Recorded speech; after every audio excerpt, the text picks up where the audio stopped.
Exercise 5, make the following sentences interrogative and negative. খুবই important একটা topic, এক্সামে কিন্তু অনেকগুলো মার্কস থাকে এই টপিকের উপর থেকে। তাহলে ইন্টারোগেটিভ বানাতে হবে, অর্থাৎ প্রশ্নমূলক, আর নেগেটিভ অর্থাৎ নাবাচক বাক্য তৈরি করতে হবে। Question number 1, the child has red the new story বুক। বাচ্চাটি ছোট গল্পের বইটি। আমরা জানি ইন্টারোগেটিভ করতে গেলে যদি হেল্পিং ভার্ব থাকে তাহলে সেটাকে একদম বাক্যের শুরুতে তুলে দিলে ইন্টারোগেটিভ হয়ে যায়। তাহলে হ্যাজ এখানে হেল্পিং ভার্ব আর রেড হচ্ছে মেইন ভার্ব।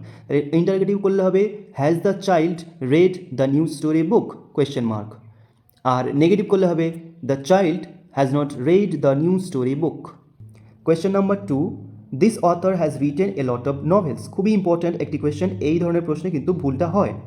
এখানে হ্যাজ হচ্ছে হেল্পিং ভার্ব আর রিটেন মেইন ভার্ব। আমাদের প্রশ্ন করতে গেলে আগে আমাদের হেল্পিং ভার্বটা তুলে দিতে হয়, এটা আমরা জানি। কিন্তু আরও একটি ইম্পর্ট্যান্ট ব্যাপার রয়েছে এখানে, সেটা হচ্ছে এ lot of. A lot of এর অর্থ হচ্ছে প্রচুর, কিন্তু ইন্টারোগেটিভে আর নেগেটিভে এ লট অফ বসবে না। এখানে এর পরিবর্তে বসবে মাছ বা মেনি। মাছ কখন হয়? যদি এ লট অফের পরে আনকাউন্টেবল নাউন হয়, যেমন ওয়াটার, মিল্ক, এ সমস্ত। আর যদি এ লট অফের পরে কাউন্টেবলস নাউন হয়, যেমন বয়েজ, স্টুডেন্টস, এসব যদি থাকে, তাহলে এ লট অফের পরিবর্তে মেনি বসাতে হবে ইন্টারোগেটিভ আর নেগেটিভ সেন্টেন্সে। এর ইন্টারোগেটিভ করলে হবে has this author written many novels বলে কোয়েশ্চেন মার্ক, এবং এর নেগেটিভ করলে হবে this author has not written many novels. Next question number 3, this doctor has lived in America for 10 years. এই ডাক্তারটি আমেরিকায় 10 বছর বাস করেছেন। ইন্টারোগেটিভ করলে হবে কি has this doctor lived in America for 10 years, এবং নেগেটিভ করলে হবে this doctor has not lived in America for 10 years. নেগেটিভে হ্যাভ, হ্যাজ বা যে কোনো হেল্পিং ভার্ব থাকলে তারপরে নট বসাতে হবে। Question number 4, she has seen, সে দেখেছে, সাম অফ হিজ প্লেস, তার কয়েকটি নাটক। প্লে মানে এখানে নাটক। তাহলে হ্যাজ হচ্ছে helping verb, seen main verb. এখানে আরও একটি ইম্পর্টেন্ট টার্ম চলে এসেছে, সেটা হচ্ছে সাম। ইন্টারোগেটিভ আর নেগেটিভে সাম এর পরিবর্তে এনি বসবে।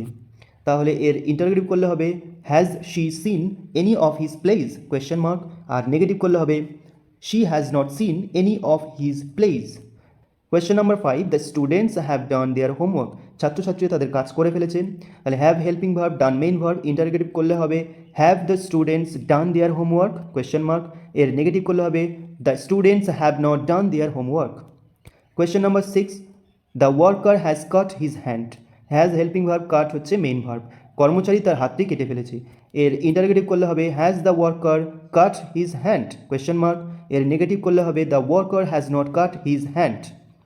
তো এটাই ছিল এক্সারসাইজ নাম্বার 5-এ। এর পরের ভিডিওতে আমি এক্সারসাইজ 4 নিয়ে আলোচনা করব। ভিডিওগুলি পরপর দেখতে থাকো, যুক্ত থাকো চ্যানেলের সাথে। এরপর আরও কোন টপিকের উপরে তোমাদের প্রয়োজন ভিডিও অবশ্যই কমেন্টে ইনফর্ম করবে, আমি চেষ্টা করব সে সমস্ত টপিকগুলো কভার করতে। Thank you so much for watching, stay connected and take care.